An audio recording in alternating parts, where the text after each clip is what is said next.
हर हर महादेव, जय भोलेनाथ। नमस्कार, मैं साधना पांडे मार्गदर्शन पे आपका स्वागत करती हूँ। तो आइए दोस्तों, आज हम जानेंगे राधा अष्टमी के बारे में। और क्या जो राधा अष्टमी का व्रत करते हैं, जो जन्माष्टमी का व्रत करते हैं, उनके लिए राधा अष्टमी का व्रत करना चाहिए या नहीं करना चाहिए, या करना ज़रूरी होता है, तो सारी बातें आज के वीडियो में जानेंगे। सबसे पहले तो देखिए, राधा जी का ये व्रत करना बहुत उत्तम होता है। जैसे तो हमारे हिंदू धर्म में सारे व्रत अपनी जगह पे बहुत खास होते हैं, परंतु जो भगवान श्री कृष्ण को मानते हैं उनके लिए ये व्रत और खास बन जाता है, क्योंकि जन्माष्टमी का व्रत तो आप करते हैं और ये राधा की उत्पत्ति का दिन है, राधा के प्राकट्य का दिन है। तो राधा देवी के लिए ये व्रत किया जाता है और आप सभी अनिवार्य रूप से इस व्रत को करें। अगर भगवान कृष्ण के उपासक हैं तो, नहीं हैं तो भी आप इस व्रत को कर सकते हैं।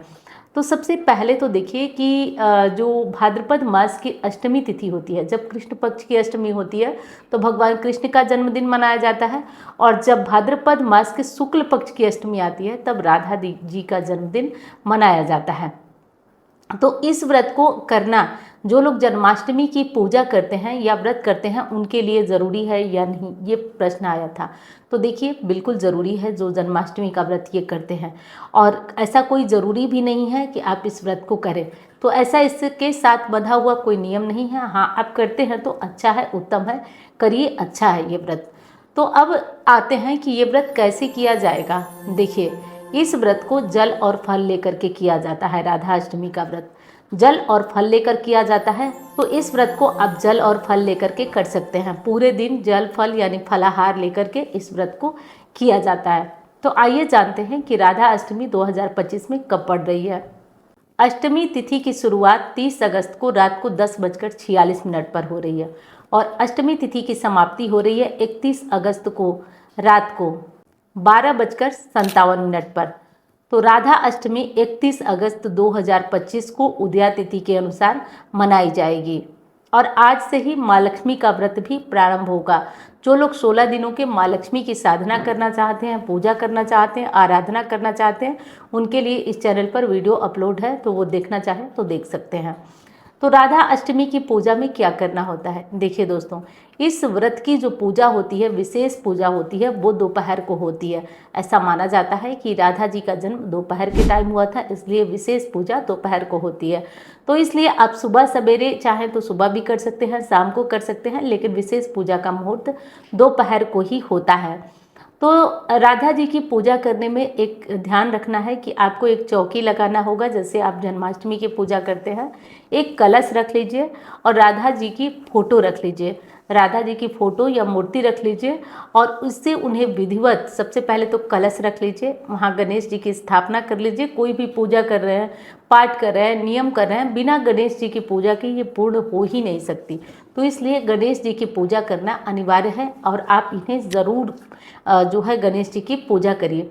पूजा करने के बाद हम कलश में हल्दी, सिक्का, सुपारी डाल करके कलश में पानी भरकर, आम के पल्लव वगैरह रखकर और कलश को स्थापित कर देंगे। कलश स्थापित करने के बाद अब हम राधा जी की पूजा करेंगे।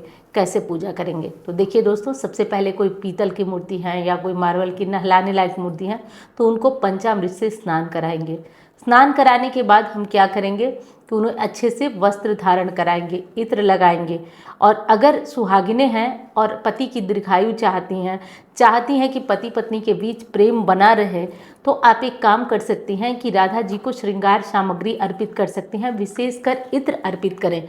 और ये काम कुंवारी लड़कियां भी मनवांछित पति के लिए कर सकती हैं।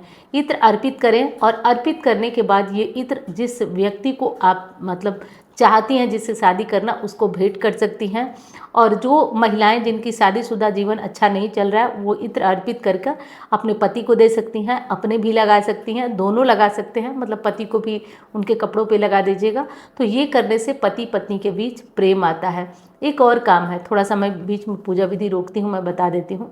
एक और काम है, आज देखिए हमारे हिंदू धर्म में ना बेडरूम में किसी भी प्रकार की फोटो मूर्ति लगाना मना किया गया है, क्योंकि वास्तु शास्त्र के अनुकूल नहीं है यह कि आप बेडरूम में फोटो मूर्ति लगाएं। लेकिन एक ऐसी मूर्ति है जिसे आप बेडरूम में लगाते हैं तो पति पत्नी के बीच प्यार बढ़ता है, रिश्ते अच्छे होते हैं। तो आज के दिन अगर हो सके तो आप एक राधा कृष्ण जी की मूर्ति खरीद करके ले आइए। राधा कृष्ण जी की फ़ोटो बड़ी सी खरीद के लाइए, मूर्ति लाइए और इसे अपने बेडरूम में रखिए।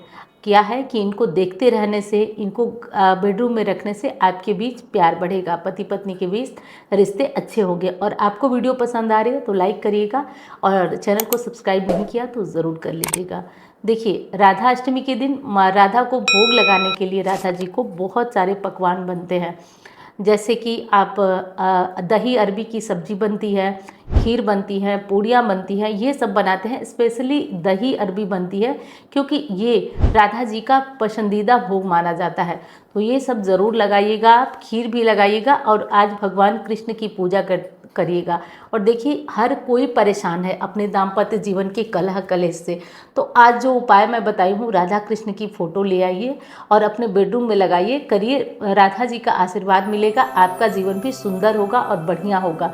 तो ये करके देख लीजिए। आइए पूजा मुहूर्त नोट कर लीजिए, किस मुहूर्त में आपको पूजा करना है। पूजा मुहूर्त है बाहर 11:05 से लेकर 1:38 तक। तो इस मुहूर्त में आप पूजा करिएगा और राधा जी को प्रसन्न कीजिएगा। अब बारी आती है कि क्या कृष्ण जी की फ़ोटो मूर्ति हम रख सकते हैं? तो जी हाँ, बिल्कुल रख सकते हैं। भगवान कृष्ण और राधिका जी दोनों की पूजा साथ साथ हम कर सकते हैं। किसी प्रकार की दुविधा, संकट, दो राय नहीं है। और जो लोग व्रत नहीं करना चाहते, किसी कारण व्रत नहीं करने का मन है, वो बिना व्रत किए भी ये पूजा कर सकते हैं, ये आराधना कर सकते हैं। आपकी पूजा आराधना फलीभूत होगी, बिना व्रत किए भी आप कर सकते हैं। तो इस कार्य को आप कर लीजिए। और एक विशेष कार्य है जो कि आप आज के दिन कर सकते हैं। हो सके तो आज दोपहर में या सुबह सवेरे कभी भी आप घंटी, शंख वगैरह ज़रूर बजाएं। इससे क्या होगा, घर की नकारात्मक ऊर्जा निकलेगी, वास्तु दोष निकलेगा, परेशानियां निकलती हैं। तो आप ये कार्य अनिवार्य रूप से कर लें तो आपको बहुत ही उत्तम फल की प्राप्ति होगी। देखिए, राधा अष्टमी पर शुद्ध सात्विक भोजन भी बनाया जाता है और इसका दान भी किया जाता है। तो हो सके तो राधा अष्टमी के दिन खीर, पूड़ी या अन्य सामग्री का आप दान भी करिए। दान करने से आपके दुख दूर होते हैं, कलेश दूर होता है। अच्छा, राधा जी को आप एक अच्छी चुनरी या फिर उनका ड्रेस, ये सब अर्पित कर सकते हैं। एक साड़ी भी राधा जी को चढ़ाकर बाद में उसको आप स्वयं पहन सकते हैं।